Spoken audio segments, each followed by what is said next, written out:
And we are back. Hello, everyone, and welcome back to another installment of Fantasy Gods. I'm Brett Chaves. And I'm Toby White. So, Toby, we're on the back half now of Week 11 in the NFL and fantasy football, meaning the first 1 o'clock games have already kicked off, and pretty much they're already completed at this point. The 4 o'clock games are about to begin, and there's been a lot of impressive things going on in these games.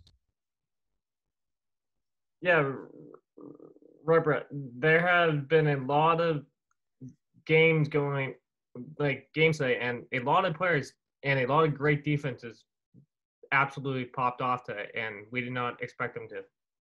Agreed. So let's get right into this action and covering some of these great players from the 1 o'clock games in, week 11.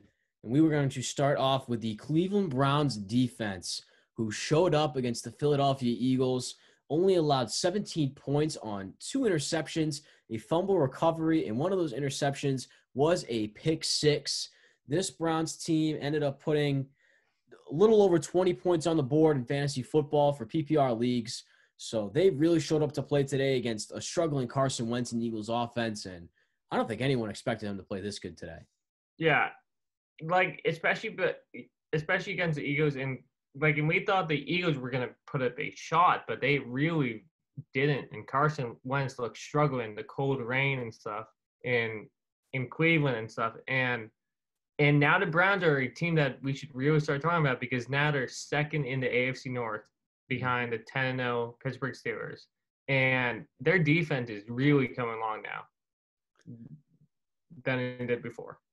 Agreed. I mean, to me, I did not see the Cleveland Browns performing this well into the season. I knew they were going to be solid, but I don't think anyone expected them to be better than the Baltimore Ravens right now, who took a tough loss against the Tennessee Titans this week.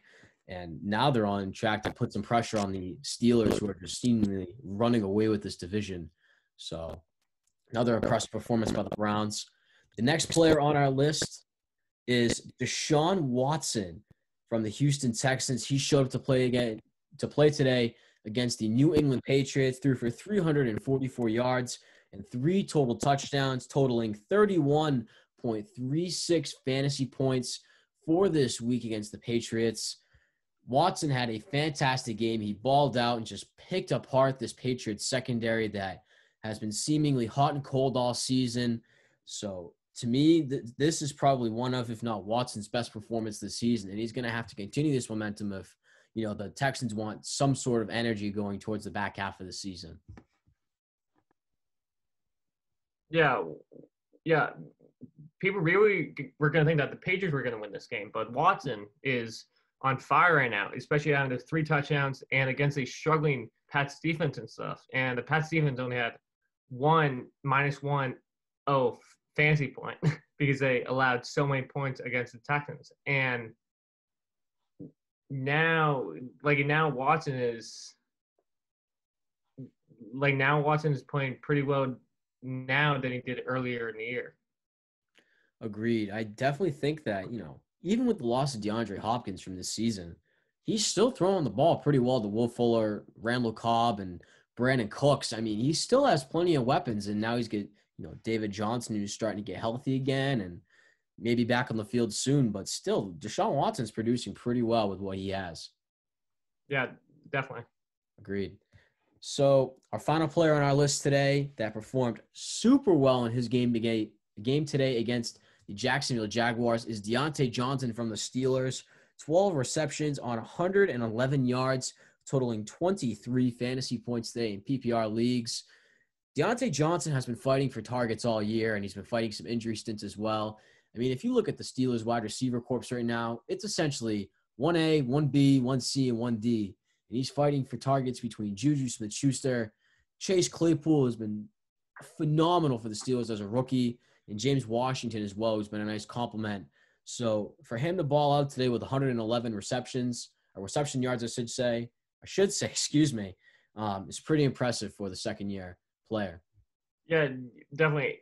Especially you mentioned all the wide receivers, and especially with Juju Smith-Schuster targets going up, down each week. And especially this week, uh, his other his teammate Chase Claypool is the first player in the Super Bowl era to have 10 touchdowns in 10 games. And plus they were playing a struggling Jaguars team who were on a not eight game losing streak, and the Steelers just went down in Jacksonville and just got the W. Yeah, 100%. And before we wrap up, Toby, I think, what is that, a Panthers hat on your head? Yeah, Is that supposed to support their 20-0 victory today against the Lions? yeah, of course. When you have the XFL superstar PJ Walker come in, and he played great without Christian McCaffrey, without a limited Panthers offense, and without Teddy Bridgewater being the main guy at quarterback. PJ Walker stepped it, and the Panthers got a 20-0 dub. And yeah, let's hope the Panthers get so Christian McCaffrey back. Yeah, absolutely. And on that note for the Panthers, let's move into some honorable mentions before we wrap up today. DJ Moore from the Carolina Panthers, speaking of, he had 7 catches on 127 yards. That's his highest count for reception yards this season. He totaled 21.8 points.